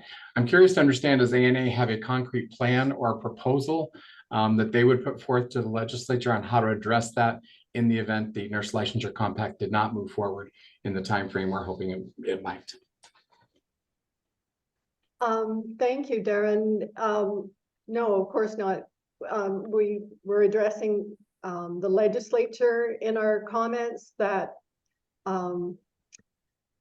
this whole emphasis and focus on the NLC compact is diverting us and the legislature from the real causes of the nursing shortage that need to be addressed. And one of them, and it is for every profession and workforce in the state, is the cost of living. But it's not specific to nursing. Thank you, Darren, for that question. And Linda for your answer. Do we have any other questions at this time or comments from our working group members?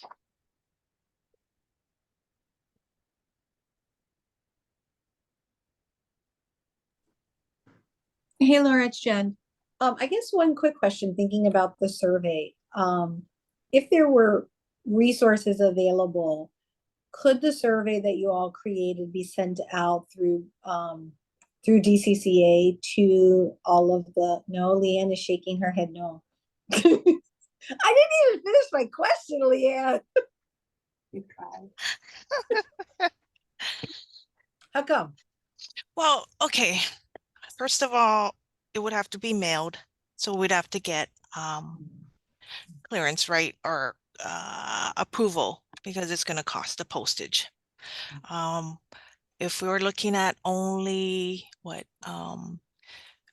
let's say we renewed at least 27,000 nurses this past renewal period, with still more trying to restore, that we send it to everyone, or we're going to divide it up by zip codes. And then, so email is not, it can't be emailed. Okay. That is not something we can email. We would have to mail out a survey. So not sure who will be collecting that data and analyzing it. I can't imagine that's the Center for Nursing, even if they get a quarter of the responses, we'll be going through all that paperwork. So, yeah. I mean, I can't say it can't be done. We have to get clearance and approval from our admin to pay for the postage. Okay, thank you. Sorry, can I chime in on that? If you guys want, I'll send you the link and you can send it to your employees. We can just reopen the survey. And we can rerun the data with the existing survey instrument that already exists. So if you guys want to send it to your employees, I don't have a problem with that.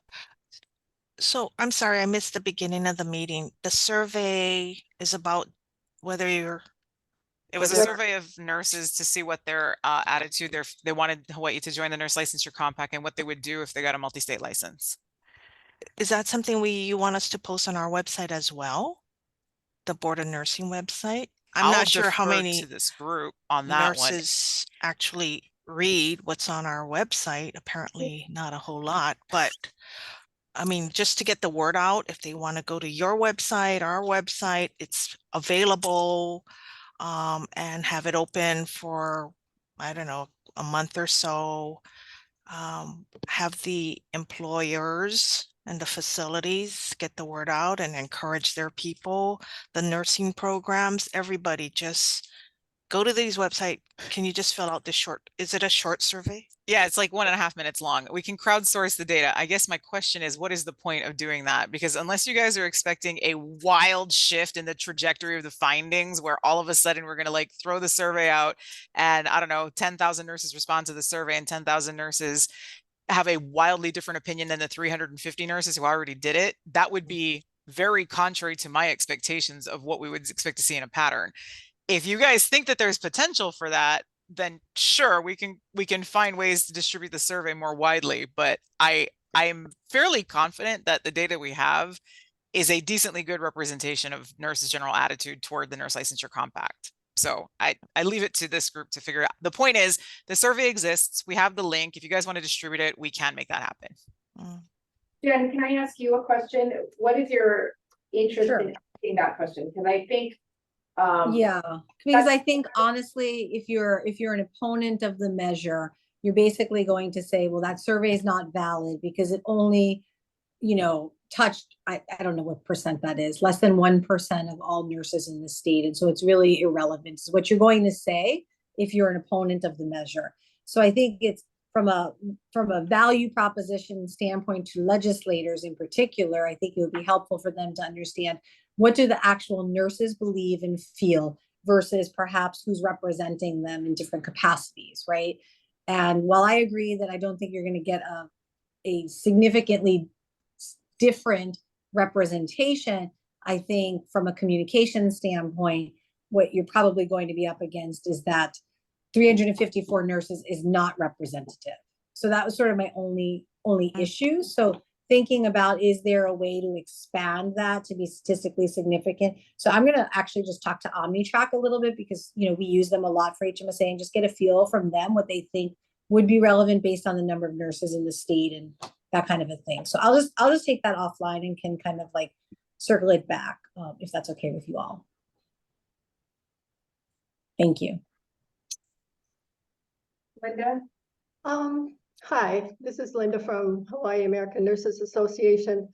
I have questions in my mind about what questions is the survey asking and what is the outcome data reflecting?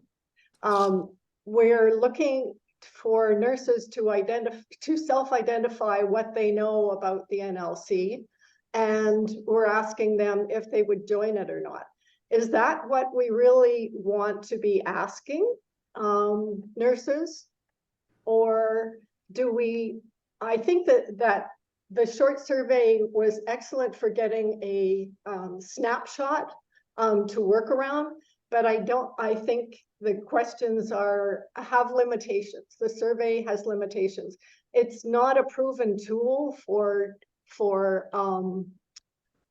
producing the data that I think we're looking for. Does that make sense, Carrie? Linda, I think it's a small survey, so it's not like a nationally standardized tool. It's Carrie. So I'm going to say two things in response to that. One, a survey should reflect the questions you intend to answer. So if the survey does not ask the right questions, then you need to tell me what the right questions are, and we could modify an instrument in order to obtain the data to answer the questions you actually have. Second, NCSBN does surveys of states in advance of doing lobbying activity to implement the Nurse Licensure Compact all the time. So there is an instrument that NCSBN uses. I'm sure that if we ask them, they would provide it to us if we cared that much to collect the data. But again, I don't know what the question you're trying to ask is. From the vantage point that what was posed to me was, do nurses want the compact? And in the course of asking that question to myself, it occurred to me it would also be nice to know what they would do with a nurse licensure compact license and if they knew anything about it. Beyond that, I don't know what we would be asking except extremely nuanced information, which there's limited value to asking because people's intentions may or may not match with the way they answer a survey question right there, right now in this second. So I think we need to be reasonable about what it is we intend to know. And if all you want to know is if nurses are in favor of the compact, that's a one question survey. And I'll just say that really this is also about recruitment and retention of nurses into Hawaii. And so if the nurse is already in Hawaii, it's how they would use the nurse license compact. That's a part of the conversation, but the Center for Nursing, it's not our scope to study the nation's nurses. As Carrie said, there are tools and resources for that. There are some other pieces of information. We will be asking more questions about nursing workforce research at our next meeting, including representatives from NCSBN and the National Forum of State Nursing Workforce Centers, as well as learning from Carrie about the state's nursing workforce supply in general. But we're not going to find out about how nurses outside of Hawaii that don't have a Hawaii license would possibly consider the opportunity to work in Hawaii under NLC, because that's way far outside of our capacity as the Hawaii State Center for Nursing or any existing tool that we have in our state. We would have to go to a national partner. So I just want to recognize that as a limitation. And we also have to finish the study by the end of October, mid-October, in order to get this report submitted to the legislature. So there's also a bandwidth time, and I want to recognize that. We have to rely on what is available we may not have capacity to do all the things that may be wanted by the representatives of this working group.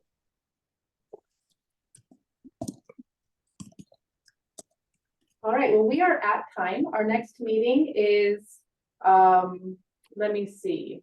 Our next meeting is September 18th. We will be hearing from, oh,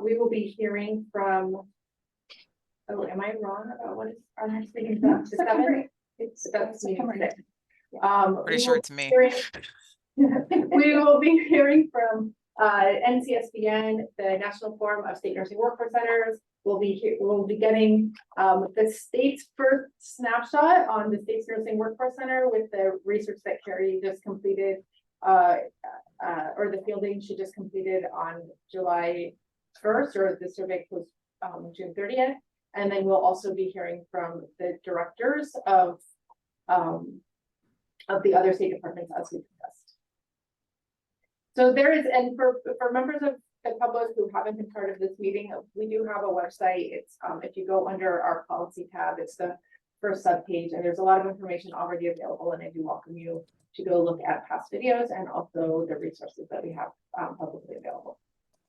Thank you so much, everyone.